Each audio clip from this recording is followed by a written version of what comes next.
1st, 2015. It's 34 degrees, the wind is blowing, and it's misty, and I'm at the end of Presque Isle in Erie. What we're going to talk about today is the Battle of Lake Erie, and I want to just come visit the site and tell you all about it in person. But first, I want to mention that when we're talking about the formation of Pennsylvania, that's what formed this area. The Wisconsin glaciation actually retreated from this area 3,500 years ago, left behind Lake Erie and this huge isthmus, this big peninsula that reaches all the way down there. It deposited all this gravel and rock and sand and created this giant arm that reaches out into Lake Erie, and that is Presque Isle. It was inhabited by the Erie's Indians, and the town and the lake are named for the Erie's Indians. They were wiped out about 350 years ago by the Iroquois. But this is the site of where Commodore Perry assembled his fleet. Behind us is Presque Isle, that whole expanse there. The War of 1812 had started because of the British harassment. There was a kidnapping of our sailors. There were territorial disputes, there were trade disputes. In 1812, the United States decided to go to war with the biggest superpower in the world.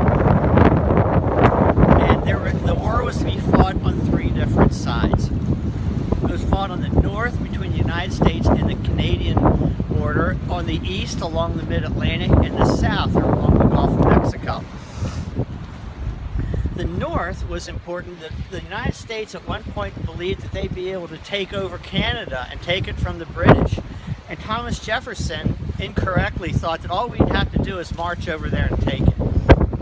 Anyhow, the British had seized control of the Great Lakes, and it was a threat to the northern part of the United States. Commodore Perry assembles, during the summer of 1813, assembles 6 ships here in Presque Isle. Now what's neat about this area is he could assemble the ships back in here. And right there is the entrance to Lake Erie. It's only 5 feet deep, which means it's protected from the British. You can shoot cannons back here, and our guys want to build these ships, but they really couldn't do it. During July of 1813, the British moved off because they were low of supplies and because there were threats elsewhere. During the 4 days that they were gone, Perry moves his fleet out of that channel. What they did was they unloaded all the cannons. By the way, these cannons had to be shipped in from the Chesapeake Bay, and a lot of the building materials were brought up by horse and wagon from Pittsburgh. Anyhow, over the course of 4 days, he takes his ships out. The British realized that they weren't quite ready to have an encounter with the American fleet, and they move off. In September, down in Ohio, September 10th, 1813, the Battle of Lake Erie takes place. The 2 large ships in Perry's fleet, the Livingstone and the Niagara. The Livingstone was the main ship, and that was the one that Perry was on, and it was just ripped to pieces by the British fleet. And when they get ripped to pieces, what that means is the mast, the rigging, and the sails are all ruined, and they just flounder in the water, and it's looking like things are over. However, Perry moves his command over to the flagship, to the Niagara, which becomes the new flagship, and he proceeds to decimate the British fleet with his remaining ship. Now, as with all wars, the winners aren't exactly in great shape, and they limp back here to Misery Bay, which is this little bay right here off of Presque Isle Bay. And by the way, that's the Perry Monument that you're looking at right there. And they spend the winter of 1813 to 1814 rebuilding the fleet and sort of licking their wounds and getting ready for battle again. Not unlike Washington at Valley Forge. However, there's a difference here, and that's smallpox.